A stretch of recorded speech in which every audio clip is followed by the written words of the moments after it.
Welcome to the final week of the 2024 NFL regular season. It's coming down to the wire for the number one seed in the NFC.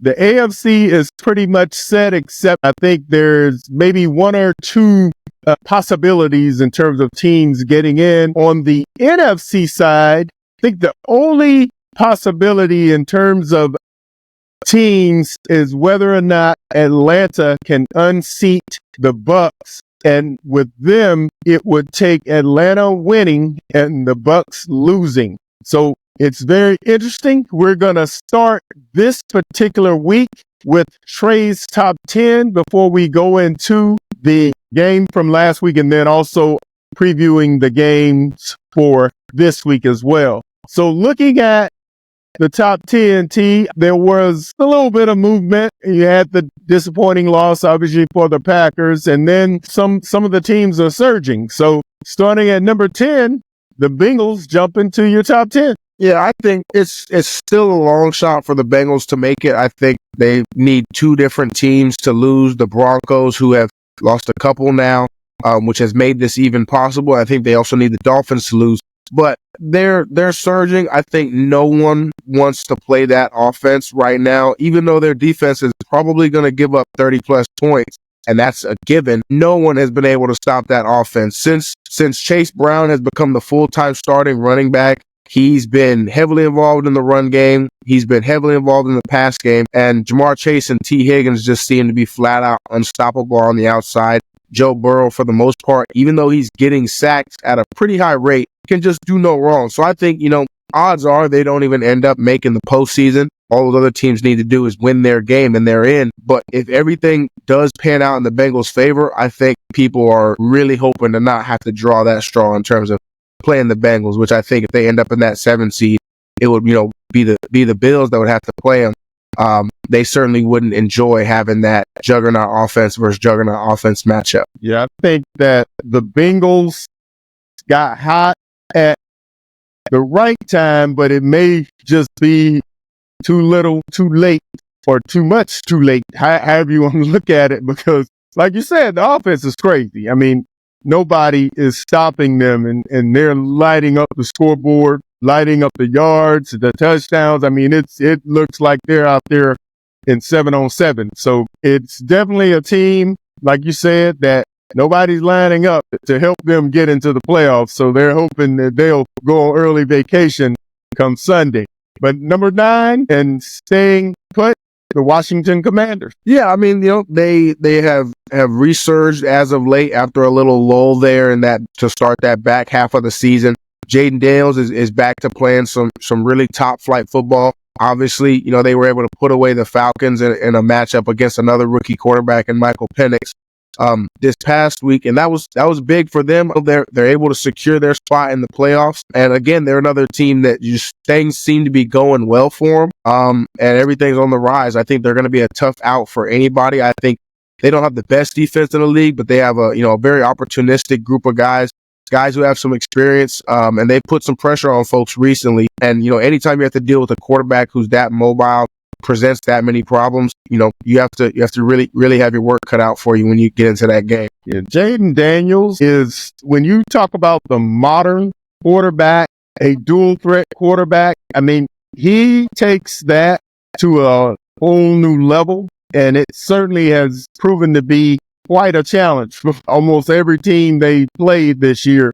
So you're right. It's going to be very interesting to see how they look moving forward in the playoffs, because they are not an easy win without a doubt.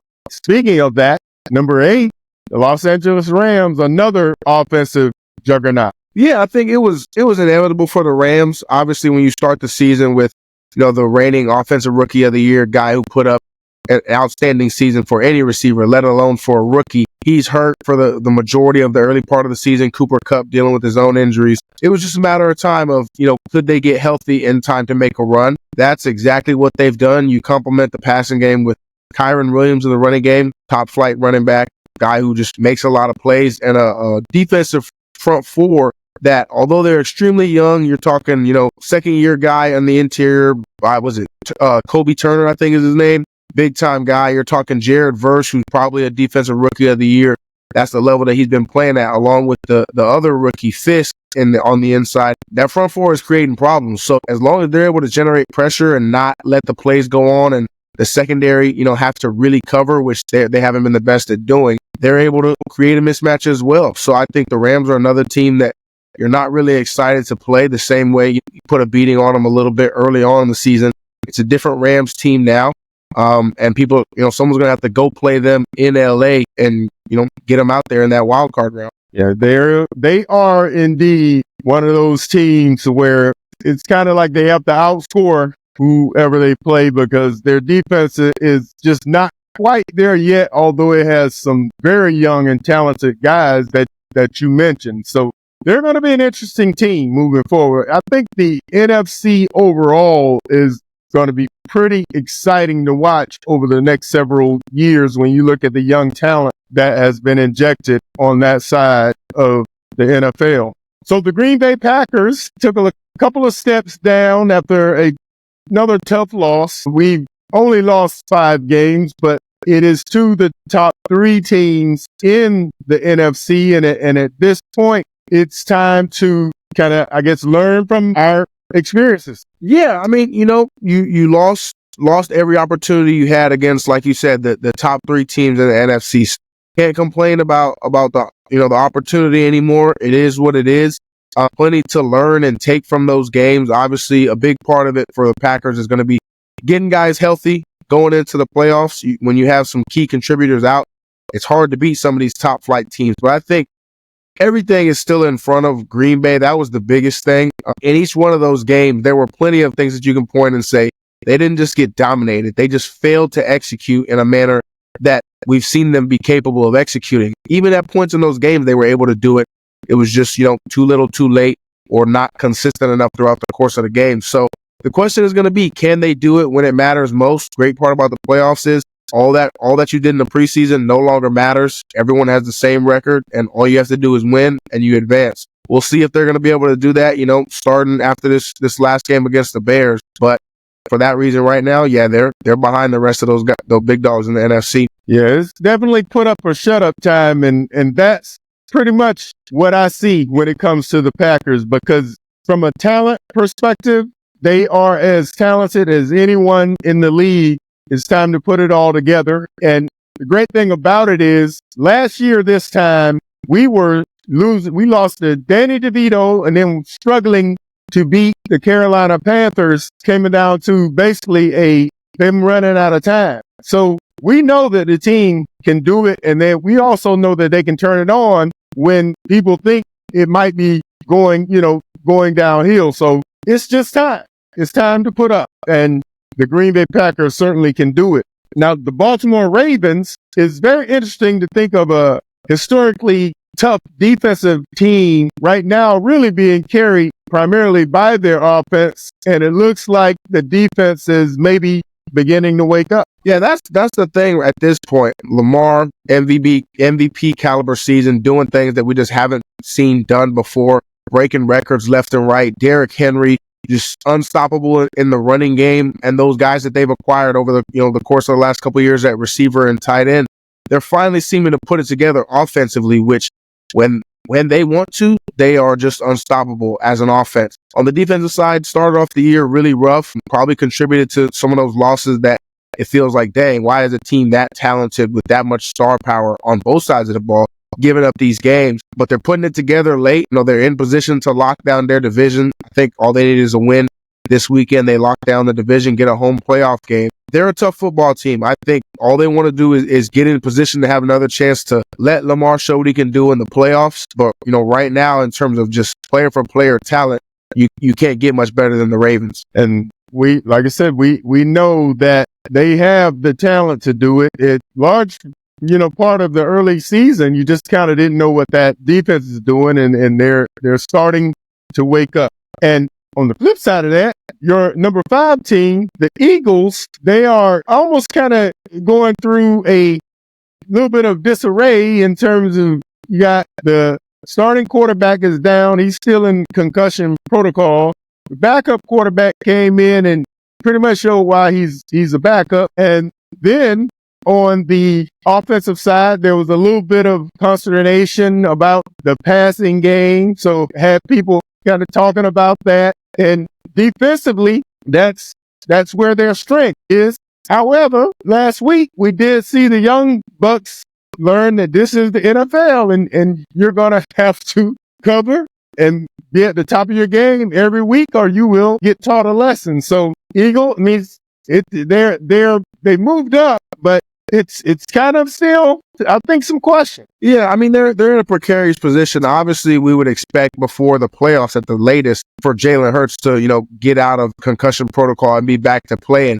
But, if for whatever reason they hold him out this week and just, even just to be safe, he'll now be more than 3 weeks without playing meaningful football since he had an injury early in that game against Washington. And like you said, they had one good game after the kind of turmoil happened with the receivers and everything like that. They had one good game passing, then he gets hurt, and then you go almost a month without playing. Obviously, they have a record-setting performance this year from Saquon at running back. They have a really good O-line, so there's every chance for them to put it together, but we just don't know what's going to happen. Jalen Hurts is still averaging under 200 yards passing per game. And in the playoffs, you're probably going to have to be able to throw the ball down the field consistently to beat one of the top teams. I think if Saquon gets going early, they're going to force you to have to throw the ball. And they have the weapons on the outside to do it. But, what's the quarterback situation going to look like? Can they get everything together at the right time? Or will it kind of look similar to last year where a top flight team, ton of talent, played really well for the majority of the season, kind of just for one reason or another falls apart at the exact wrong time. And what looked like a great season could potentially go to waste once again. It's going to be interesting. And at this point, and the way it's stacked up right now, I don't mind them staying in disarray because it looks like we're going to be the ones going to Philadelphia for that first round of the playoffs. Now, number 4, I think is pretty interesting, and quite frankly, I'm having a hard time seeing them lose this game coming up Sunday to the Lions. So I think this is going to flip around a little bit, but you got the Vikings. Yeah, I very well could see them flipping and taking that top spot in the NFC from the Lions, including the first seed. And they've just been on a roll. They have figured things out. For whatever reason, since they've gotten Kevin O'Connell, they find a way to win one-score games. A couple of years ago, they were like a 14-win team, doing a lot of that, winning close football games. This year, they're doing that, but in a different manner with different players as well. Obviously, Sam Darnold wasn't there a couple of years ago. Aaron Jones certainly wasn't suiting up for Minnesota just a couple of years ago. So everything that they're doing, it just seems to be working. That defense, although it feels gimmicky with all of the alignments and pressure all the time, forcing the ball out early, no one has been able to stop it on a consistent enough basis.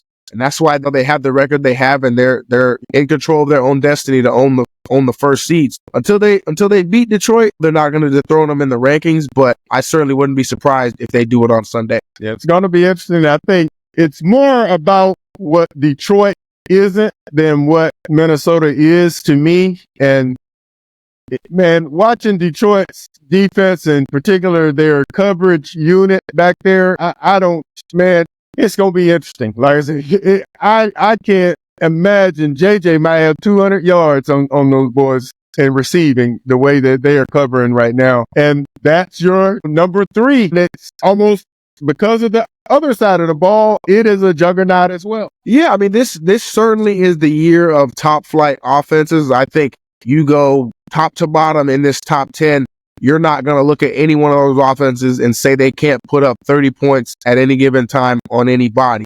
They might do it in a lot of different ways. Detroit seems to do it in a different way every week. One week it's Jahmyr Gibbs going for a ton of yards. One week it's he and David Montgomery getting going in the passing game, although Montgomery is, on ice for the time being. The next week it's anyone you can name at receiver and tight end getting going. They have all these trick plays and different ways they're able to involve the offensive lineman, the extra tackle, all these different things that they do. And they've figured out new ways to win every week with the issues they've had with injuries, particularly on the defensive side of the ball, the weaknesses they have in coverage. Like you said, it just seems like as of right now, they've found a way to plug every hole. And it's just, in this last game in the regular season, can they plug enough holes to earn that bye, maybe get 2 to 3 of those guys back that have been down for a while, get that week of rest, and come back into the playoffs in that 1 seed? Or is it too much for them to handle this long in the season and Minnesota overtakes them? That's what we're going to see. It's going to be, and if they answer this call, then you got to start wondering what kind of destiny is before this team, because,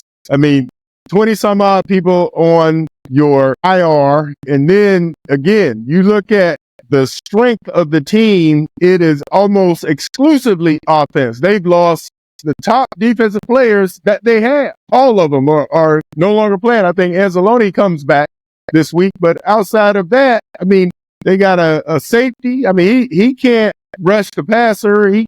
He's not going to be able to make, and hopefully he can stop chopping people's knees off. But he gets interceptions. We do know that. But hey, look, you got to have more than that out there in order for you to be able to win games, and we shall see how this thing turns out. But speaking of these nondescript wins, and probably what is going to turn out to be the ugliest, if they hold serve, the ugliest one-loss season I think we've ever seen, your number 2 team, the Chiefs. Yeah, I mean, the Chiefs are the kings of just find a way. This has been the most run-of-the-mill average season for Patrick Mahomes that since he's been a starter. It's been a surprise that that's happened. It's like, they're going to figure it out next week. Oh, they're going to figure it out next week. They never really figured it out. But like you said, they always just kept winning anyway. So it's very odd, certainly, to see a one-loss football team and a team that is literally going to rest countless starters against the Broncos and still might find a way to win. Who knows? That Patrick Mahomes magic might rub off to Carson Wentz and the rest of the guys who play in the game. But seeing a number 1 seed who locked it up a couple weeks ago at the 2 spot is definitely odd. And I'm not taking anything away from the Chiefs and their ability to go get another Lombardi. But it just looks odd. It looks off. So at some point, does that magic run out, or is it really just Patrick Mahomes is always going to find a way? We will see once again. But as of right now, their 1 loss is to the Bills. So that's why they stay at 2. Right. And I mean, the film is real. I mean, we can see a team that is not what we have seen in the past. They just find a way at the end. And sometimes in those cases, the bottom drops out, and it drops out at the wrong time. And I'm thinking that the playoffs might reveal something that most people aren't used to seeing from the Chiefs. And the team that showed it, like you said, the Buffalo Bills, if any time there was a team that had a quarterback who's already considered elite, show that this wide receiver 1 thing and forcing the ball to one guy over and over and over again is not what gets you to the promised land, then the Buffalo Bills are the quintessential example of that. As everybody said, he's lost all of his supporting cast. So certainly they're going to go down. But they're your number 1 team. Yeah, 100%. I think even thinking about it, name one of the quarterbacks that are the top flight in the league right now. If you're looking at probably the best 3, you're going to say Lamar, Patrick Mahomes, Josh Allen. Not one of those 3 has a single wide receiver that you go, he's one of the best 3 to 5, even 10 maybe wide receivers in the league. I think Amari Cooper at one point was a top 10 receiver. DeAndre Hopkins at one point was a top 10 receiver. Lamar certainly doesn't have anyone that would ever have been considered a top 10 guy. But none of them do it. And particularly with the Bills and with Josh Allen, I think this has allowed him to just play his best football. Like you said, not worrying about forcing it to a guy to make sure he gets X amount of touches. It's playing the offense in the way that allows them to be the most successful. And this offense has been absolutely unstoppable all year long.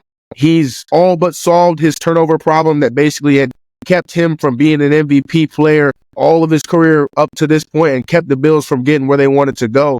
And it seems like right now there's nothing in the way of them getting there. They've gotten some guys back on defense who were, missing early in the season, like Matt Milano.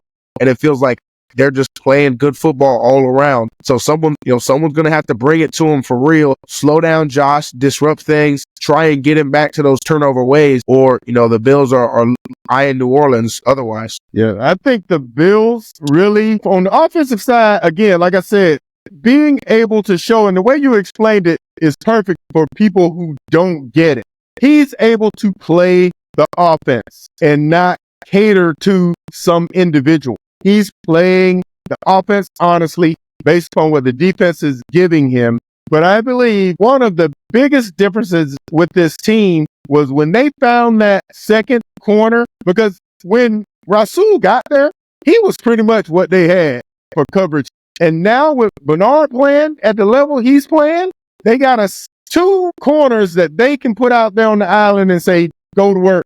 That is huge for them. And it's just a complete team. And right now, they are absolutely a tough ask when you send somebody out there and say, that's who you're going to have to take down to get that Lombardi. So, hey, look, I don't mind if they're the ones we got to face to get it. But again, I do realize that that's a tough out when you go up against the Buffalo Bills. And the Rams, though, showed us what it is and what needs to be done. It's a shootout.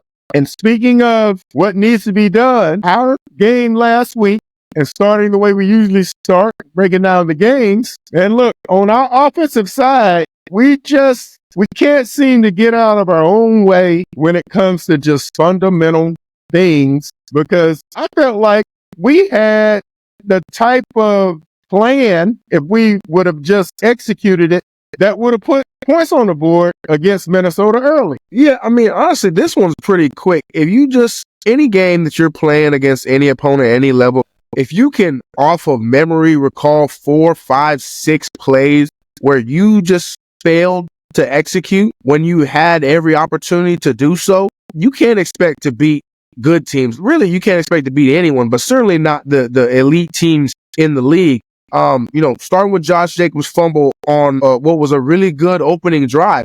Right. When you're going against a top flight opponent on the road and you take the ball, that first drive means a lot. At the very least, the way McManus has been playing, we were coming away with 3 points at that point when he fumbled. And it was a pretty solid run up to the point where he fumbled. So that hurts. You talk about when they were backed up, Jordan throws the ball, and even though I don't love that he throws the ball off one foot as much as he does, but this one, he got there. He got it to Wicks. It hits Wicks in the hands. Yes. Is that a tough catch? Sure it is. But that's one that you have to make. And that's certainly a big play that you have to make to, one, get your offense out of a bad situation backed up. At the very least, you flip field position. At that point, I don't even think anyone had scored. So it was still an opportunity to be the driving force that got the game going for us instead of for Minnesota. Weren't able to complete that one. Jaden Reed, 4th down. You can complain about the location of the throw, but it hits him dead in the hands, and he didn't even full out dive. It was more just leaning into the catch. Got to make that play. Yes, if it hits him in stride, I think Jaden walks into the end zone across to that opposite pylon. That's 3 plays. Was that 3 plays right there? I think Romeo dropped one on the sideline that could have converted for a first down as well. When you just look at those couple plays, easily at minimum, those are 10, 13 points that you're looking at on the board, or flipping field position with a really backed up one if we don't progress from there. As an offense, when you have those opportunities, especially against top flight defenses, you got to take advantage of them. Those aren't corners beating you up and making a great play on the ball in the air on a 50-50 ball. Those aren't a defensive lineman shedding a double team and getting a guy in the backfield. Those are, we had every opportunity. We didn't hold on to the ball, and we didn't catch it when, you won at the line of scrimmage or got open enough to make the play. Simply, if we do those things, it's a different football game. We can go into the phantom offsides call that gave them 3 points. Yes, it was a 2-point game, but if we do what we needed to do, we're likely not even in that position. Yeah, that game was absolutely about fundamentals and execution. Did the best team win? Well, when you do what you're supposed to do and the other team doesn't do what they're supposed to do, then the best team on that day executed better than the other team. But in my opinion, the most talented team of our offense, which is what I'm referencing, our offense versus their defense, that was supposed to be a game where we lit them up more than we did because we had the opportunity to.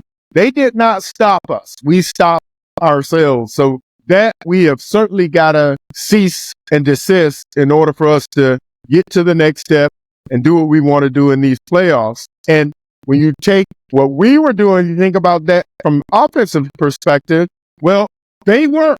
And that's why we lost. So you flip it to their side of the ball, and we're not getting necessarily the pressure we need to get and that type of thing. So here we are. What you think? Pressure was a huge part of it. You can't let a quarterback who's been successful all year long, who seems to be as comfortable in this system as he's probably ever been in his football career.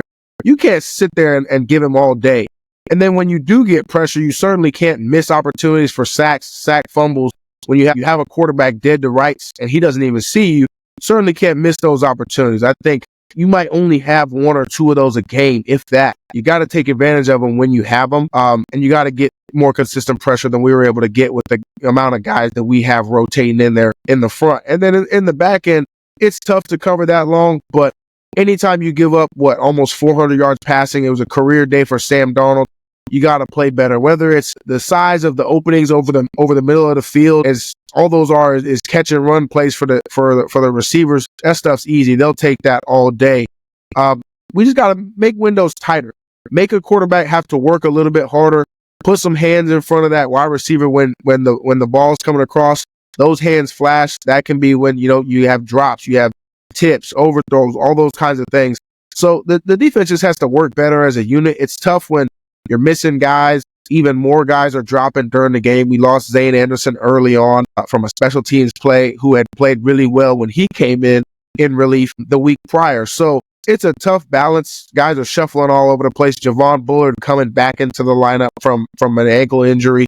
Didn't have his best day, but no one on the defense really did. So the unit as a whole just has to step up. Put yourself in position that when that opportunity comes up, you make the play. If it's you're off the edge, you got to make that play. If there's a tip or an overthrow and you're a DB, we got to come down with that. There were a couple chances for us with those tips, and guys were nowhere to be found. In the NFL, ball bounces up in the air for 2-3 seconds. We got to make them pay. Early in the season, X was doing a great job of that. A couple other guys were made some opportunistic plays with things like that, but we didn't see it lately, and we certainly didn't see it against the Vikings. And it's real simple for me. The complementary football on the same side of the ball just wasn't there. We weren't rushing at a rate that would help the secondary. The secondary was just not good enough as it related to the coverage. And even from the standpoint of understanding the play and the route concepts and what these guys were doing to you. I mean, you can't get beat on double moves, or you can't be stopping your feet out there in the NFL at any point for that matter. But there were just situations where we weren't situationally aware, and that just did not allow us to play the complementary football we needed to play. So it still goes back to the fundamentals. We got to win our one-on-ones. We got to execute, and we can certainly beat this team. We do that. Now, with a rivalry game, which I guess we got to kind of throw that out when you start thinking about a team that hadn't beaten you in forever, and we can't make it this week. That gives them an off season to brag and talk about all the things they normally talk about in the off season, where they say they win the off season. So here we have the Bears coming up this weekend. It will be their last game of the season, and it's time for our offense to get healthy. So what do you think we need to do to go out there and get this thing wound up for the playoffs against the Bears? Health is a huge part. Christian has to figure out what things are going to be, whether he's going to be able to come back this week or he's going to hold off and get back right for the playoffs. Got to figure that out. And whoever is going to play, I know Josh Jacobs said he's going to play. He might get some carries early. Probably won't get a 30 carry game. I don't know if he's had a 30 carry game all season. Probably could have used a couple at some point, when he's really been getting it going, but that's neither here nor there. Whoever is going to play in this game, we got to get the ball rolling. I know we clinched the playoffs a couple weeks ago, and that's great, but we've bumped our seeding down significantly by blowing games that we feel like we shouldn't have. And although where our seeding is now is a little bit out of our control, with the Commanders having more say in that with what they do, you got to get the ball rolling and be going into the playoffs with some momentum. You don't want to have clinched so long ago, lost all these games in a row, and now you're kind of trying to figure out what we're going to do moving forward. Are we going to go back to some of the stuff earlier that worked? Was the stuff that we did in the losses, was it good enough and we just have to play better? You don't want to have those questions. Certainly not against the Bears team that is your rival. Although they haven't played well at all this year, they played you close last time. So if nothing else, they're going to want to play hard on Sunday, and you got to get them up out of there. I think even if the big time guys, if they only want to play a half, go out there in the first half and dominate offensively. Jordan, put the ball where it needs to be put. O-line, put together a solid performance. Guys on the outside, catch the ball when it comes to you, and we'll be just fine. I don't think anyone here is going to debate that the Bears, player for player defensively, can stop our guys at their best. But are they going to be at their best this week and moving forward into the playoffs? That's the question that has to be answered. And this is the time to get right. And this offense needs to go out there, get in sync, get a nice rhythm down that is what you can carry into the playoffs. Like you said, for the receivers who have had the issues with the drops or concentration drops, whatever, this is the week. This is where we want to see it come together in a manner that says, yeah, we are ready to make this next step on into the playoffs. It's no different than we've pretty much done in putting the Bears out of their misery in the games for the last few years. So this is a game to get right, get the momentum going to get into the playoffs. And on the other side of the ball, Caleb Williams, still a rookie quarterback, still holds the ball too long, and it's still time for our pass rush to get this thing going. So our defense also can get right. That's all I'm looking for defensively. You have an O-line that struggles. You have Caleb holds the ball way too long. Put them out of their misery. One, don't give them anything to brag about going into the offseason, going into next year. Don't give them any hope. D-line, this is the game to get going. This is the game to get your confidence back. False confidence or not, making plays is making plays, and this is the NFL. They're going to walk out there and line up in front of you. They got to be ready for what's going to happen. So we need our D-line to step up. That's really my only focus. They figure things out. They get this ball rolling, put pressure on guys, and go into week one of the playoffs ready to go for a wild card. Yeah, because that's really the group. If you look at it from the standpoint of who are the players that we will definitely be counting on in the playoffs, well, the D-line group is the most intact. There are going to be some other guys possibly, or really, hopefully, when it comes to the back end, because getting those safeties back and, of course, our linebackers back for the playoffs with Quay, with Evan. So, I mean, there are players, and certainly I actually want to see Zane back for several reasons. Yeah. But we need to get these guys back for the playoffs. So that group, as you said, that can really get going and get themselves in sync this week is the front. In the trenches, it's time. It's time for y'all to rack up some sacks. Hey, look, get the 8 sack game. It was 8 already, so get the 9 sack game. So beat the sacks that you got against the Titans. So you've already done 7, 8, and now y'all can go ahead and take it up another notch. Anything else before we close it out? Just want to see everything come together this week and look forward to what's going to happen in the playoffs. I want to see guys get healthy so we can see this team at full capacity. And then, just like we saw last year when they got into the playoffs, show us what it looks like when everything clicks, because we know what that picture looks like. We know what it feels like, and we know these guys are capable of it. I don't care what anyone says about wishful thinking and hoping with losses and anything else. This team is as talented as anyone and has guys that can win everywhere. Will they do it? That's the question. I believe they will when it matters the most, and it's almost that time to see it. We can get a glimpse starting on Sunday. And the fact of the matter is they have shown us. So we're not even talking about hope. We're talking about there is evidence. We need to see them take that evidence, put it together at the most important time, which is coming up right here. I hate when people say, well, they didn't show up in a big game. What the hell game in the NFL is not a big game? Every week, you're going to get a win or a loss. It doesn't matter who you're playing. So we are 11-5 in big games. That's what our record is in big games. 11-5. And we want to go into the playoffs on a solid note with everybody clicking and getting at the level to where we're peaking at the right time. That's what it's about right now. So again, we want to thank you all for being on this journey with us. We do have some news that will be coming up that we'll be sharing with you all as we do what we need to do to get this Hitman's Haven podcast to that next level. really looking forward to hopefully making it all the way to the Super Bowl, and then we can really share some exciting news with you moving forward.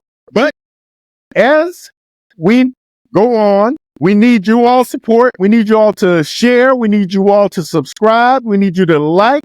We need you to tell all the people about Hitman's Haven. And as I told you before, we are on all the platforms. You can watch us on YouTube, also listen on Apple Podcasts and Spotify. So until next time, go Pack, go.